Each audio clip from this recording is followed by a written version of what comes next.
Кудайдын чакырыгы 25 август.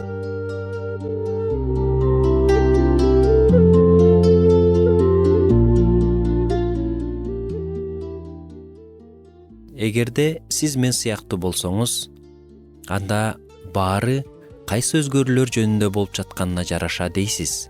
Мисалы, үйдөгү эмеректи жаңылоо, эски машинаны жаңысына алмаштыруу, жумушта көптөн күткөн кызматтык көтөрүлүү алуу. Мындай өзгөрүүлөр бизге жагат. Бирок өзгөрүү дайыма эле оңой эмес. Кээде биз аны таптакыр каалабайбыз. Албетте, биздин жашообузда өзгөрүүлөр сөзсүз болот. Муну таанууга болбойт. Дүйнө да, биздин жашоодо өзгөрүүлөргө толгон. Сиз жумушуңузду жоготтуңузбу? Же пенсияңыз араң жетип жаткандыр? Же жакындарыңыздын бири оор ооруга чалдыккандыр? Кандай гана жагдай болбосун, өзгөрүү бул кыйын, коркунучтуу жана көнүш керек болгон нерсе.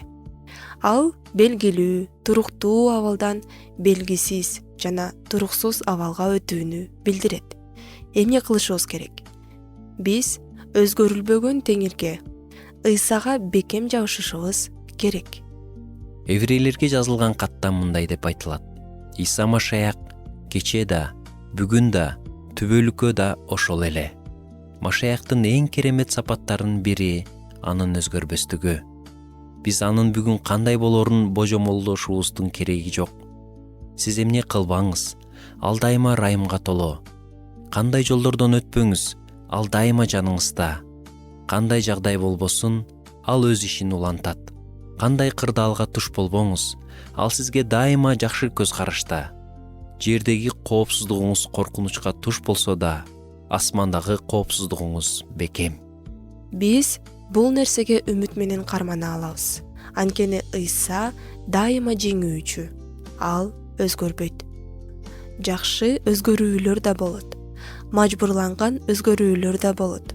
Бирок көбүнчө өзгөрүүлөр кыйынчылык жана тынчсыздануу алып келет.